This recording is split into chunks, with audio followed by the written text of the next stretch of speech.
Well, hello there, and welcome to another Mission Unstoppable. Our guest today is Patty Farmer. She is the person that decision makers call when you are ready to stop circling and start moving. Patty's known for creating the right rooms, intimate, high trust environments where clarity shows up fast and the next move becomes obvious. She works with established service-based women leaders who understand that growth at their level isn't about more information. It's about discernment, timing, and proximity. So if you've ever felt like you're doing all the right things, but still hesitating on your next big decision, this conversation is for you.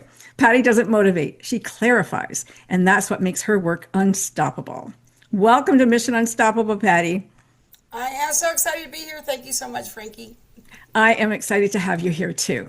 So, Patty, before the strategist, before the speaker, before the accomplished leader sitting right in front of me today, there was a much younger version of yourself. For sure. A much younger version. Who was she? Where did you grow up? What was the family dynamic? Where did you fit? So, I'm from Las Vegas, Mm, and I'm the only entrepreneur in my family. So, still to this day, the only entrepreneur. So, when I was growing up, I have to honestly say, I don't think my parents got me. They were very, very proud of me, but they really didn't understand me. And even when I was very little, my nickname was Chatty Patty. And my parents used to say, when we'd go somewhere in the car, they would say, Patty, if you could just be quiet for 30 minutes, we'll give you $5. And I never once got the $5 because yeah, I I'm just sure could you not be did. quiet, right? And as I grew up, I think I had been shh my whole life, be quiet. Like, there was five of us, and so it was really noisy and stuff. And so for me, I was kind of like take charge, kind of the leader then, that meme that actually says that when you grow up, you're bossy, and it's like, no, that's leadership, right? That was kind of me growing up, and I just really felt like I never really had a voice. And once I became an adult, I just really realized that nobody was going to stop me now, right? Like I had things to say and I had things to do, and I wasn't going to stop talking. And I don't think I ever have, because I think people say still to me to this day, right? Sometimes people say, oh my gosh, Patty, you talk so fast. And I say, you just need to learn how to listen faster. Exactly. Yeah. Chatty Patty. Well, I had Chatty Cathy. She was my first doll. I looked her up the other day. My daughter sent me this, write your own book for your kids thing at Christmas. And I said, well, she goes, what was your favorite, present? And I go, Chatty Cathy. And I had to look her up because I totally forgot what she looked like. But she was blonde, blue-eyed and looked kind of weird. But she was the first talking doll that, with a string. So there. Yeah. Chatty. We could have had a Chatty Patty. I know, right? I went from Chatty Patty when I was younger. That was my nickname. Now my nickname is Powerhouse Patty. So it's Yeah, kind of I like that. Yeah. The alliteration. Were you told that, but did the teachers tell you to be quiet at school? all the time. They would tell me to be quiet. They were always calling my parents, right, for the things. But whenever I got in trouble in school, first of all, I was a straight A student. Okay. And so that was not a problem. It's just that they wanted me to always be quiet, and I always didn't agree with them, right? And I always thought that wouldn't they want to know if they What were you had to wrong? say? Did they want to hear what I had to say? And stuff. And clearly they did not, right? Want to hear what I had to say. But as I got older, I mean, I was, in the student council and I was a cheerleader and all that stuff. But as I grew up, I realized that the more involved in things that I got, that the better things were, and the more people would listen to what you have to say. And then there's leaders, and then there's leadership, right, which can be kind of the same thing. And then there's leaders that lead from the front of the room, and then there's leaders that like to lead in a team, right? And so it's really finding your place, and there's no one that's better than the other one. It's just really finding out who you are. And I just realized that that was me. My husband told me one time, he said, Patty, if you could ever get people to pay you to tell them what to do, you would really become a millionaire if you could do that. And I And you laughed. did. And I did. You know what's so funny? As you were talking, two things I have to talk to you about. One, cheerleading. Were you a flyer? No. No. Okay.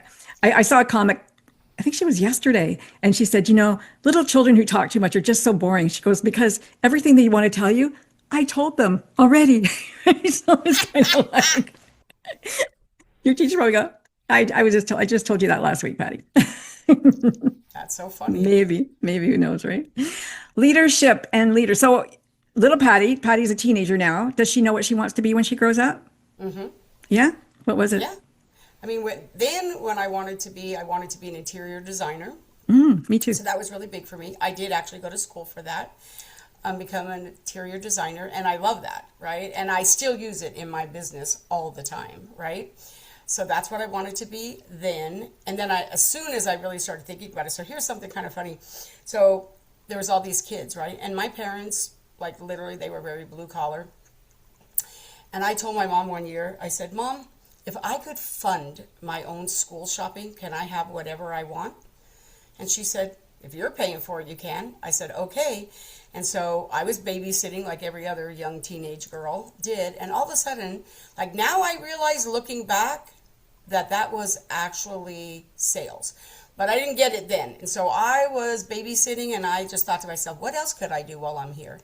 And so I remember going to the parents and saying, well, for this much extra, I'll fix them dinner. And for this much extra, I'll clean up your house while I'm there. And for this much extra, I'll help them with their homework. And they loved me. I was their favorite babysitter because I did all these things and they paid me more money.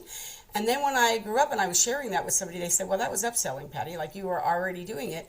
And then I started asking myself, well, if you're already with them and you're already doing this, aren't you doing them a disservice if you just don't do other things that you can do while you're there? I mean, that's just being of service, right? And so Yeah. I have to tell you, I figured it out when I was like 12.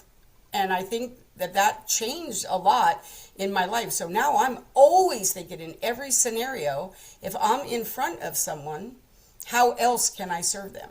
Right? That's perfect. Yeah. My dad told me the same thing. He said, look for the gap where the service isn't.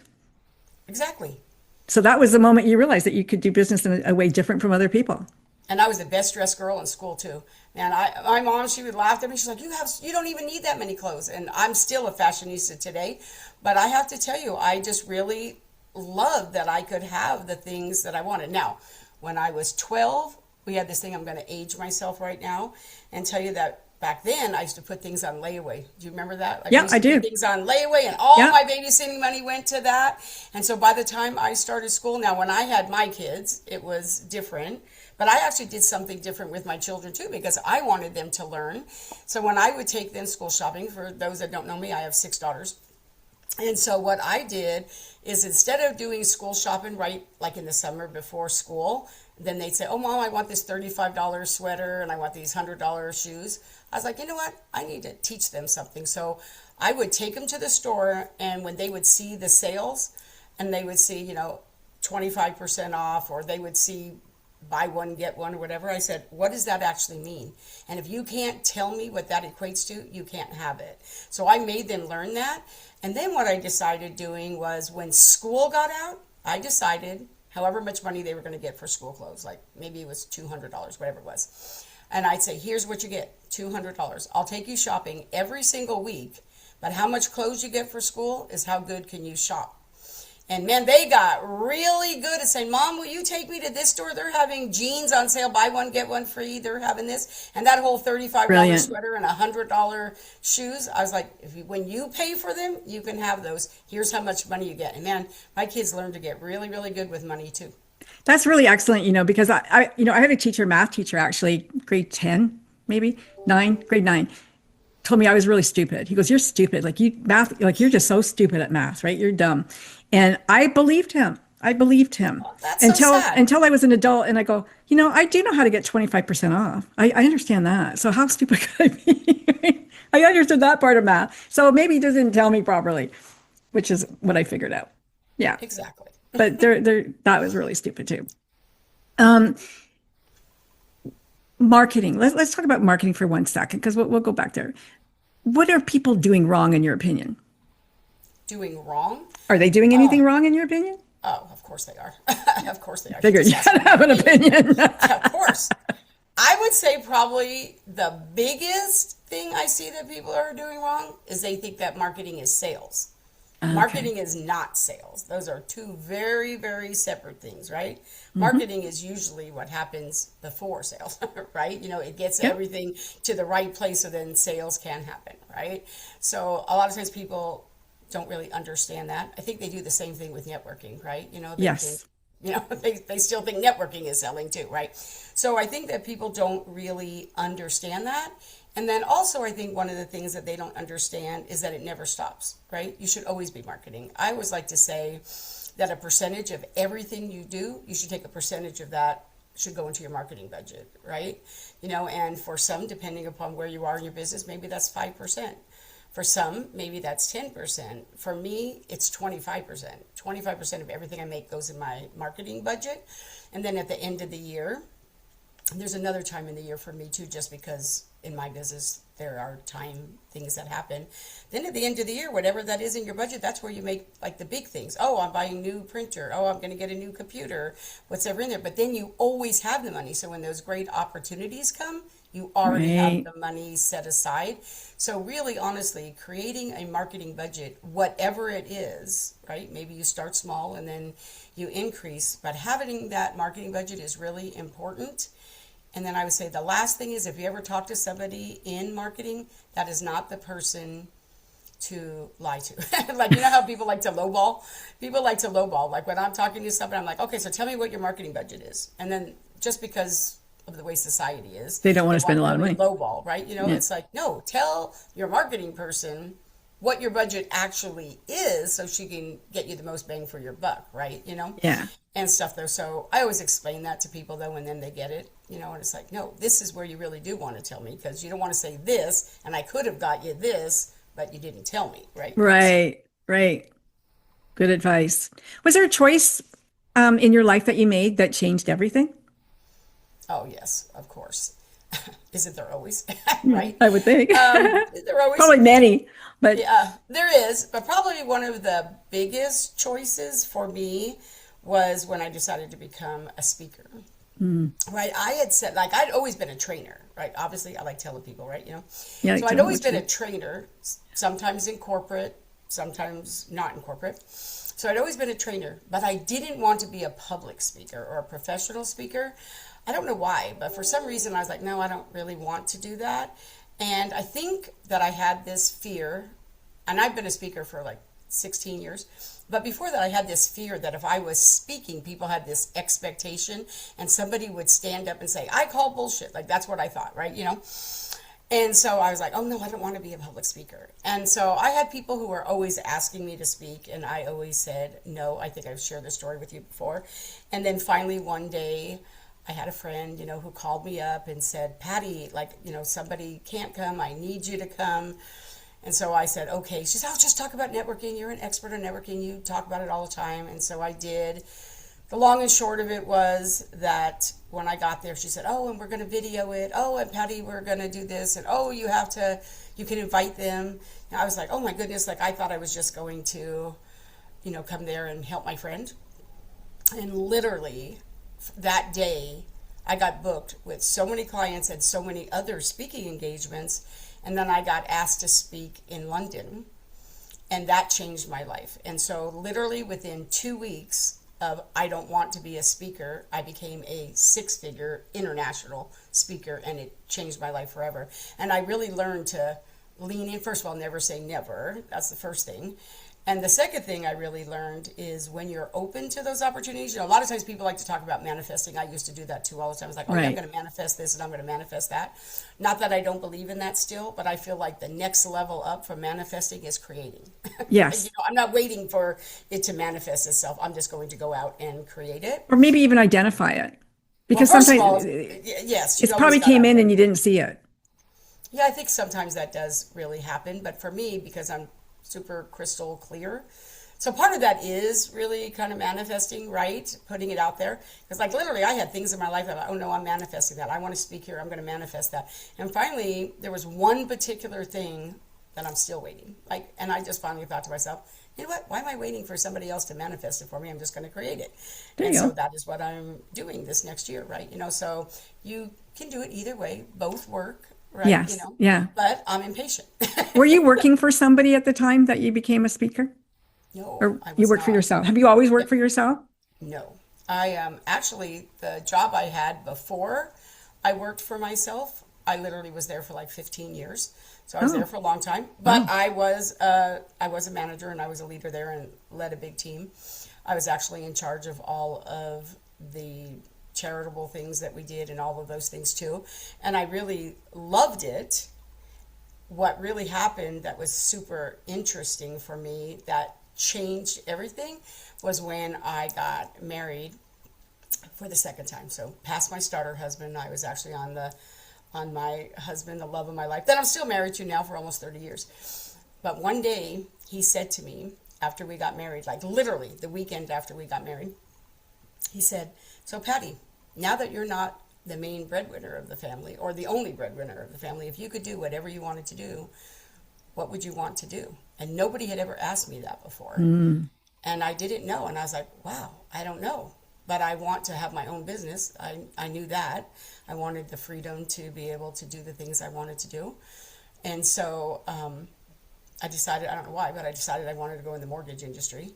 So I went and did that. So I did that for a couple years. Then I became the head of the team. Then I became a branch manager, and then I just bought the mortgage company. I did that. Of And I course you became a did. realtor along the way because I was always dealing with money. And then the magical thing that you didn't realize at the time happened in 2008. We all know what happened in the mortgage industry in 2008, right? We moved from Las Vegas to Dallas. So here it is in 2008. Lucky for me that I also had a marketing company as well. So I was able to sell both my marketing company and the mortgage company, praise God, before we moved here. Yeah. But then when I got here, and this was kind of a magical moment, I was sitting in my home in Dallas, didn't know one person. And the Dallas Metroplex is quite big, right? I'm sitting there and I'm thinking, okay, it was snowing, which has only happened like 6 times since I've lived here. It was snowing and I'm thinking, I was kind of like, get my big girl panties on. I was like, what am I going to do? Like, obviously, I'm not going to open up another mortgage company. I don't know anybody. What am I going to do? So I literally sat there. And here's one of the things that I do is whenever I'm a super positive person, but whenever I start going down the rabbit hole, I take my phone out and I time myself for 5 minutes. And I say, okay, you have 5 minutes to go down the rabbit hole, do whatever you want. But when your phone beeps, you're done. So I was doing that.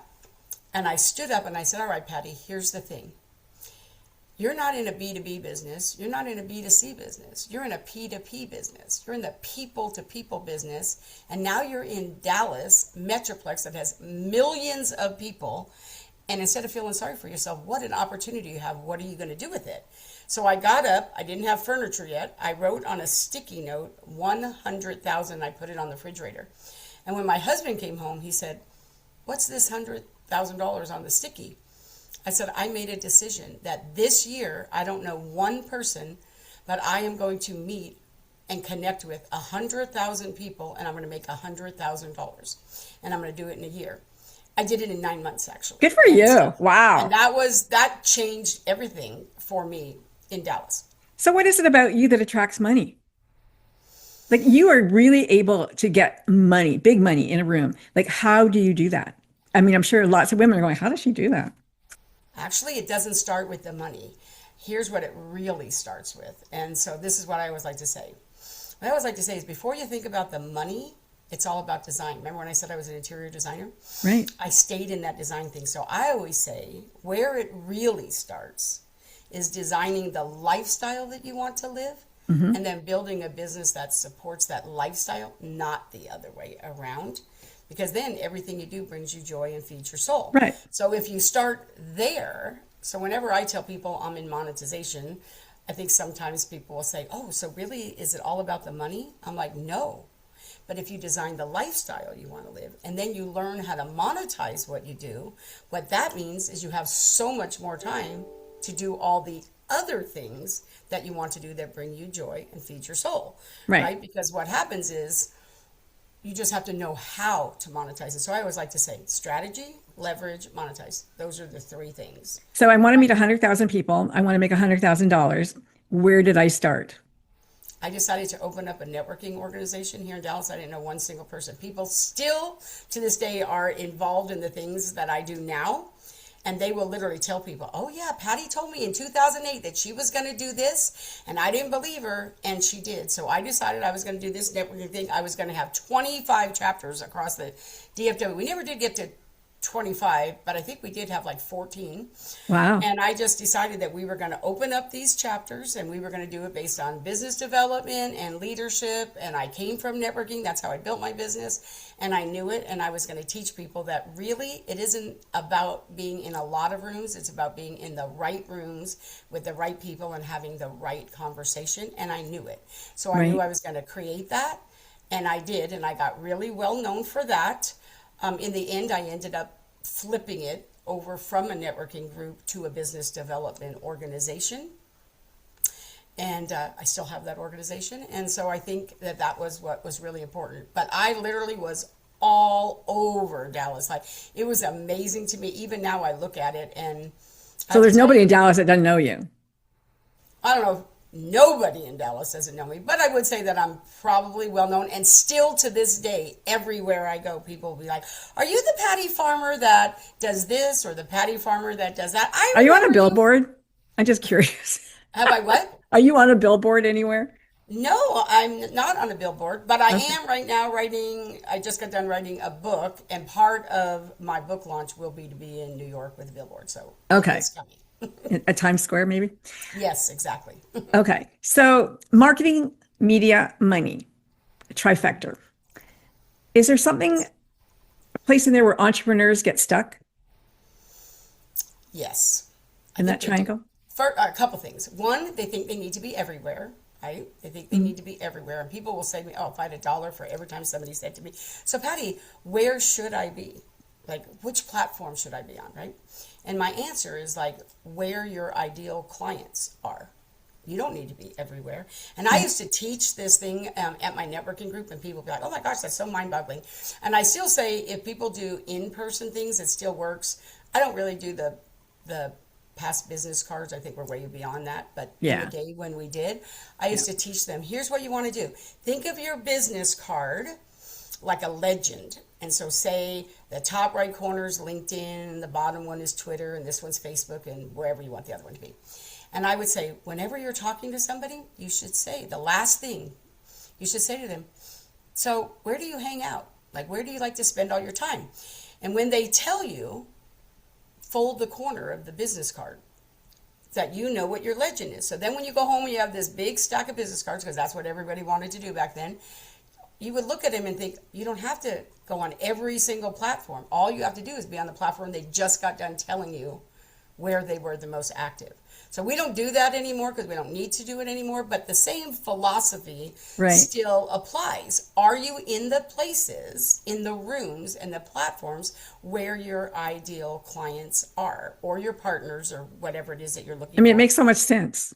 I know, and people don't really think about it though, so it's really kind of, so to me, I like to create that, and I think that is the thing that I'm the most well known for, but it's the thing that I love, and it's what I love to do for my clients. As a matter of fact, one of my clients just said to me the other day, so you know what, Patty, when we hired you, one of the things we didn't know we were going to get was that you were going to tell us all the rooms we should be in, put us in those rooms, and then tell us all the people we should connect to.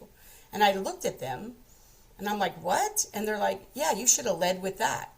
And I kind of laughed at myself and I was thinking, I guess I didn't because I do it for everybody. So it never occurred to me that that should be, which is really kind of funny because I'm in marketing, right? Yep. And so I thought, wow, that's really true because that is the thing.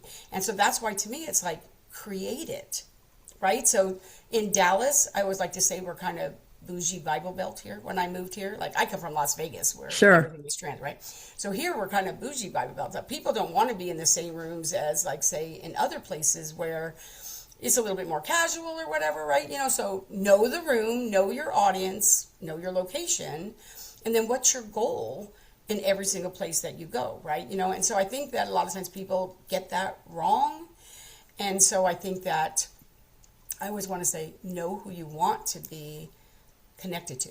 Like, I'll give you an example, if you want an example. Just this morning, I went in to some of the rooms and I said, I was thinking about, because I always like to do market research on myself, right? Do market research on myself first before I tell my clients. So I said, think of 3 things that you would like people to connect you to, and then go out and see how it works. So this morning, I went out and I said, I have an introduction ask, hashtag intro ask. I would like to be connected because I think people do this random, way too broad instead of narrow.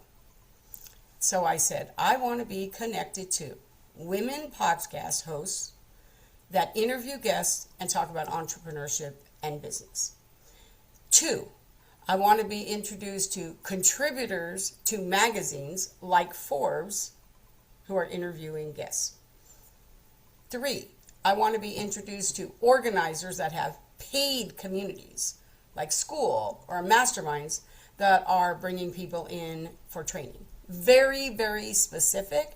I did it this morning about 7 o'clock. I've already been booked on like 5 podcasts already today. Good for you. So I really feel like, do you know what you're asking for? Do you know how to explain it? Here's what I see happen that people do wrong. I see it every single day.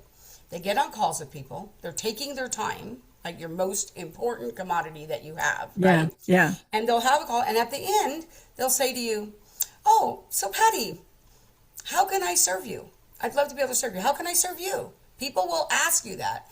And I hear answers like this. I don't know. I have to think about that. I'll get back with you. I can't think of anything right now. I'm like, why were you on that call in the first place? Yeah. Right? You should always have 2 or 3 things so that when they ask you, because when I'm on calls with people, at the end, I always say, based on this conversation, I have 3 people that I can think of that I want to introduce you to. And I have 1 person I want to introduce you to that I can pretty much guarantee you would have never met them if you hadn't had this conversation with me. And they're like, oh my gosh, they do. But what happens? Reciprocity being what it is. They say, well, who can we introduce you to? Right. Right. Absolutely. 100%. Was there anything about success that you had to unlearn? Oh, isn't there always? 2 things that I really struggled with and I had to unlearn. 1, I thought I had to do everything myself. I think Well, I think that a lot of people have to unlearn that one. and women especially, Yeah. right? That was 1.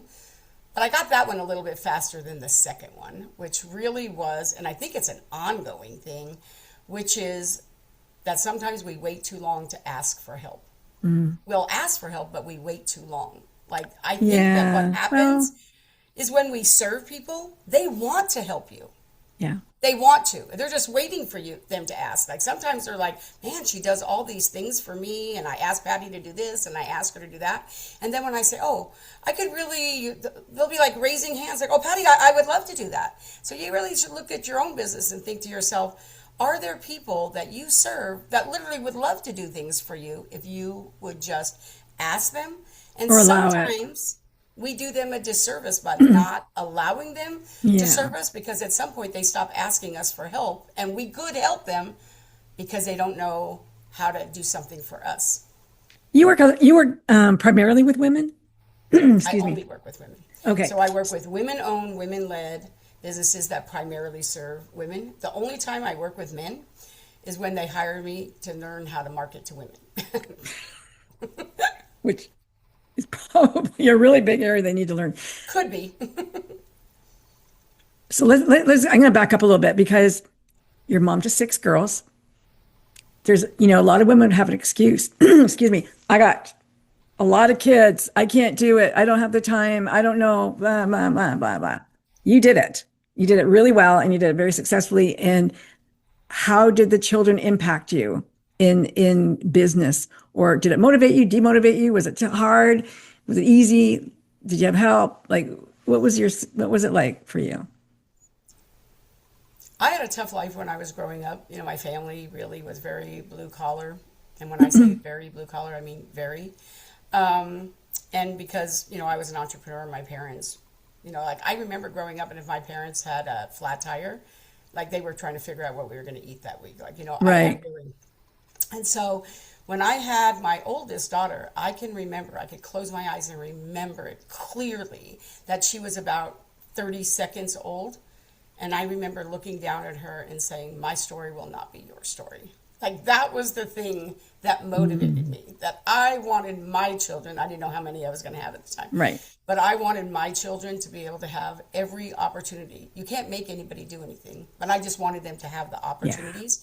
And so everything I did in my life, I wanted them to be able to see and to be able to look back and see that, if you want to have it, you're going to have to do some kind of work for it, right? Nothing is going to literally be handed to you. And I was really strong with that on my kids. Like when they were teenagers and they were like, "Are you going to buy me a car?" I'm like, "Nope, but if you save money, I'll match your down payment dollar for dollar." So like, I was really strong about some of the things because I wanted them to be self-sufficient. Since I 100%. was in Yeah. the mortgage industry, they all had bank accounts. They all had credit cards back when they would let you give your kids credit cards, right? And stuff though. And so I wanted them to learn about having good credit. I wanted them to learn how to manage money. So that was really important to me. And I wanted to be a good example. But more than that, I wanted them to be able to do whatever they wanted to do. And I didn't want the world to shut them up like I had been shut up. I wanted them to be able to use a voice and be able to do whatever they wanted. And I have to tell you, all my kids are grown now. And probably the greatest accomplishment of my life, without crying, is that every single one of my children, in their words, have said to me that, "Mom, you are the best mom in the world, and if I could be half the mom you are when I have children, I will be so happy." And we don't always get to hear that every day. No, that's an amazing compliment. It wasn't easy, and there were struggles, and there were, compromises that had to be made. Oh my But God, I you got always want to girls. say, I know, because they're girls, right? That's why I love working with women. I had 6 daughters. I get the whole thing. Like, I get the whole thing. But really, honestly, here's what I always want to say. And I'll tell people, I'm like, listen, if you can look yourself in the mirror, because hindsight's 2020, right? Of course. If you can look at yourself in the mirror and know that in every situation, with the information you had in the moment, you made the best decision you could, that's all you can do. That's all you can do. You can look back and go, "Oh, I think if I was doing it again, I'd done that." But you're only saying that because you know what you know now. You Right. didn't know it then. But in that moment, if you know for your Yeah. children, for your family, for your business, you said, "With the information I had, I Yeah. made the best decision I could." I know people who've had businesses, they've had to file bankruptcy. I know people who've had all kinds of things happen, right? This is life. Life does happen, but you can't beat yourself up because all you can do is the best that you That's absolutely right. can. Learn, dust yourself off, and go do better. Yeah. I mean, I always said to my kids, you didn't come with a Bible. Like, I did the best I could. And you know Exactly. what? As grown-ups, you get to make those choices for yourself now. And, I mean, I love my kids. And my dad, the best advice he gave me was anybody can do it with money. What can you do without it? And that just, and I told my kids the same thing, but I do believe in giving kids dreaming. Like, let them Oh, dream. for Don't sure. don't kill their dreams. Go along with them, even if you know it's not going to happen for them. It doesn't matter. Like, because that's It the could. entrepreneurial I spirit. want them to know that they can do whatever they want. And thinking about that money thing, a lot of times people will say to me, maybe not a lot, but I'll hear people say, "Oh, I have this problem," or whatever, and they're talking about it. And you want to know what I feel? Now, people can agree with this or not agree with it. I mean, I get it. You get to think whatever you want. But for me, if you have a problem that can be solved by throwing money at it, it's not really a problem. No. Not if just throwing money at it will fix it, right? Yeah. Now, it could be a struggle, Right. right? It could be a challenge. But the reality really is, if it can just be fixed by throwing money at it, there are so many other things, really. So I always like really trying to think. One of the things that somebody told me early on is probably the best piece of advice I ever got when it came to raising my children. They said, "You need to let them have options." And I'm like, "What do you mean by that?" And then they explained it to me. So when my kids were really young, even when I would say, "What do you want for lunch?" And they'd be like, "I don't know." I'm like, "Well, here's your options. Your options are you can have bologna, you can have tuna fish, whatever, Yeah. turkey, whatever." And I would make them make decisions because I think sometimes what happens is you grow up and you were never allowed to make Oh decisions or gosh, shown yeah. how that you don't know. So I always did. And I can remember when this was kind of another thing that I remember my kids said to me one time. Well, actually, they didn't even say it to me. I overheard it. And she had gotten in trouble for something and she was grounded. And I could hear her on the phone to her friend, right? And she said, "No, you don't understand. My mom said that I'm grounded." And she said, "No. When my mom says something, good or bad, you can take it to the bank." And I was like, "Oh, I love that. I'm so glad that glad that she got it. And I remember when she nagged about that. I mean, she was grounded, right? Yeah. And so she's like, "But mom, what if whatever?" And I said, "No, here's your options. You can change your attitude right now, or you're going to be grounded for a whole nother week. B, your option is you already know that you're grounded. So what could you get done in that week that when you have that active social life, you don't have time to do? You could probably clean out that closet. And I walk them through those options. Yeah. And you know what? All of a sudden, one day, when you're talking to them, they'll say, you know what, mom, this happened. And I'm kind of thinking that my options are, and all of a sudden, all my kids now do it. And I see them do it with their children too. Right? You know what I mean? Because really, that's the thing. That is the Whenever thing. something happens to you, good or bad, you always have options. Yeah. The thing is, can you clearly clarify it in your mind? What are those options? And then you get to make the decision. I read something the other day. They were talking about children and telling young children, asking young children to change the brainwave, asking young children at the end of the day when they come home from school, what was the best thing that happened to you today? And say, hey, what did you do at school? Was it any good? What was the best thing that happened to you? And they every day started to think, what was the best thing that happened to me? And then by the end of like a couple of weeks, they started thinking about best things. Oh, that was the best thing that happened to me. And it's a more positive mindset for them. And the options is really good too. I love that. And you know what's kind of interesting about what you said is so Sarah Blakely, Spanx. Thanks. She's married to Jesse Isler, who is my mentor. And one of the things that they did with their kids or are doing with their kids is when they sit at dinner, they ask them, what's the thing that you did today that you failed? Oh. And when I first heard it, I was like, why in the world would we want to do that?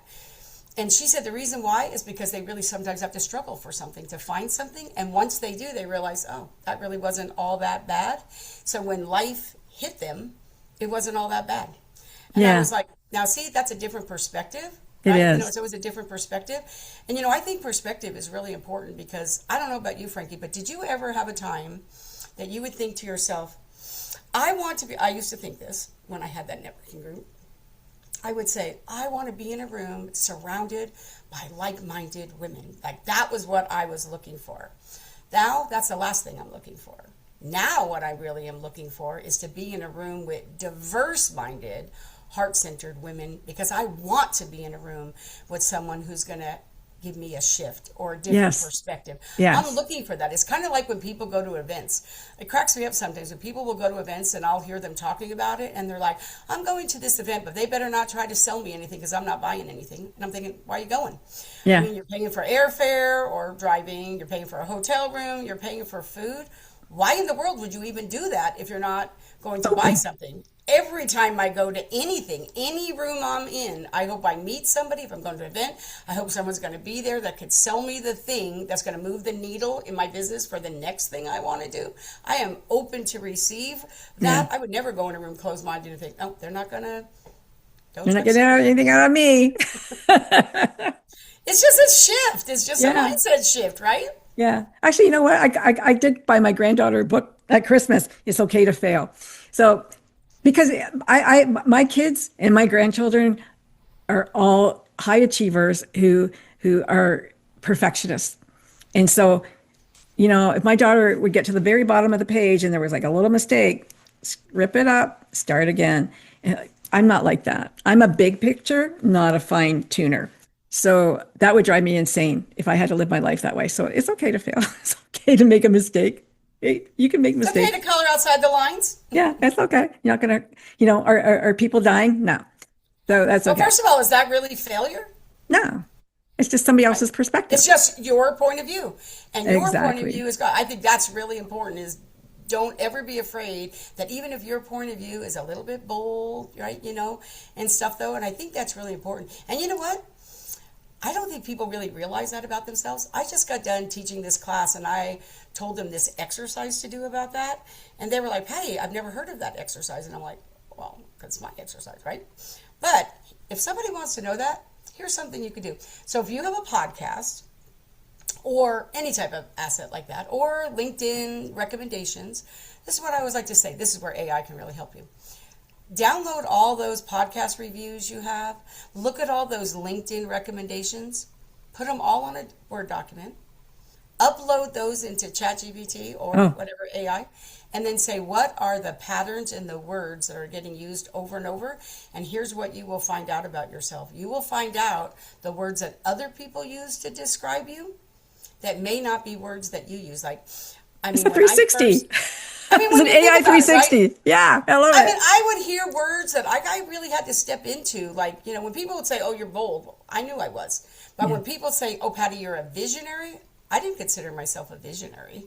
Like, I was like, no, I'm not a visionary. People's like, oh, yes, you are, whatever. It took me really a long time to step into that, right? And stuff. And so here's the thing, the people that is your ideal audience, when you're talking to them, whether it's on social or in articles, anything you're writing, use those words because that's Yes. their words that they are using, not marketing speak, right? You know Right. what I mean? Yeah. And stuff like that. It's just That's such an brilliant. easy exercise. And it'll make you feel good about yourself when you really realize how other people see you, which may not be how you see yourself, but then you can step into that. That's kind of exciting. Well, my chat, her name is Glow. She tells me I'm brilliant all the time. Yeah. If you want to feel good about yourself, listen to your chat. Listen to your friend. I know One day that's she so called me true. babe though, and I go, no, that's too much. Sorry. Actually, I think that's funny. Now, here's a surprise. My chat's called Chatty Patty. Like I Yeah, named my yeah, chat Chatty Patty, yeah, and I actually created a custom GPT that's a decision maker for me. So when I talk to her, and yeah. it's so funny because yesterday I was saying something and I said, "Oh my gosh, I had this great idea," and blah blah blah, and I did it, and she says to me, "Patty, that's legacy stuff," and I was just like, I know. "Love you." I Like know. you don't have to have somebody beat you up. Just go in there and like train it to say positive words and I did tell somebody to do that. And I said, because they were feeling down, I go, you know what? Just hit your AI and let them tell you every day. It's like positive therapy, right? Positive reinforcement therapy.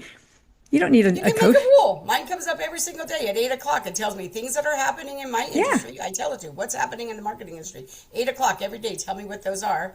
And start it by saying a very positive affirmation about me and my You want to hear business. And something it funny? does. I love it. I wrote the first time I went away from my kids, I think it was my son was maybe 4 or 5 years old. So I wrote a letter to each of my children, just in case I didn't come Oh, back, just in case I didn't come back. Well, in that box of photographs that came up, I was telling you about earlier, my son found it and he took a picture of it and he goes, why does this read like you're dying? And I go, well, it was my first time away from you and I didn't know. And so I said to him, you walk to the beat of a different drummer, but don't listen to other people. Like you're perfect the way you are. He goes, was I a weirdo? And I'm like, no, you know what I you think is so weren't a funny weirdo. about what you just said is, you know what I used to do before I leave? Now, obviously by this time my kids were a little older, Yeah. but I was always thinking, and I was a single parent by then, and I was thinking to myself, what do I need and what I used to do when I left, I would get them all together and I would write a blank check. I signed a check that was a blank check and I hid it and I wanted them to know where it was. And I said, if anything ever happens to me, go get that check. That's the first thing you need to do is get that check and clear out the account so you have money until whatever's going to happen happens, right?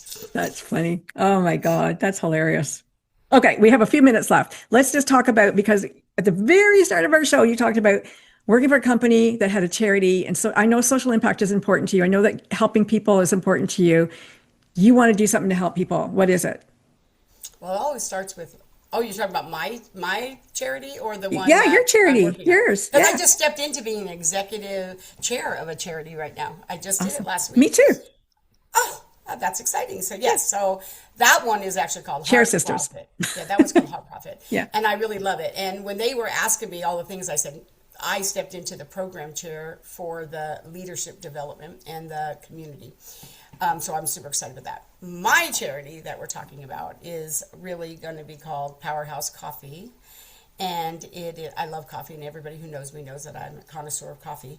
yes, So it's really cheers. important to me. So what I am doing is I am white labeling coffee all over the world that'll be able to get on my coffee, and then 100%, not a portion of, but 100% of the money from the coffee will go back to help um, young girls in those countries for an entrepreneurship program that I created because they just don't have the opportunities that we have. I love So that that's really so important to me. much. That means so much to me because social impact is so, so important to me. Everything I do I have to have a little bit of social impact built into it. Okay, Absolutely. well, you've been listening to Patty Farmer. Patty, why don't you tell people where they can find you? They can find me at pattyfarmer.com, and everything that I do, podcast, magazine, every single thing I do is there. So pattyfarmer.com, you'll find it all. Did you want to talk about really quickly? I know we got another minute. Did you want to talk about your new venture? Did you want to mention it yet or no? I could. So basically, I have a magazine, and that's Marketing, Media, Money, Podcast, and Event. And we just hit 250,000 subscribers, which is super Woo! exciting. So when I stepped into this year, I was like, what do I want to do this year? And I've been asked this many, many times. So I became a book publisher this year. I became a publisher. And I decided there's a lot of book publishers. I really want to be a magazine publisher.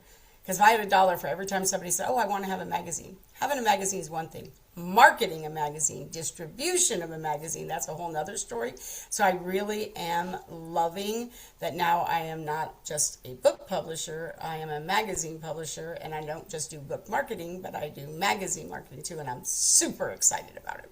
That is super exciting. And all of their wishes for this year, getting on the board, being a magazine, distributor, publisher, all of that. Wow. Patty the powerhouse. Or is it Powerhouse Patty? I can't remember which way it goes, but who cares? It goes great either way. Thank you so much for being my guest today. This has been Mission Unstoppable. I'm Frankie Picasso. We'll talk to you guys later. Goodbye, Facebook. Bye-bye.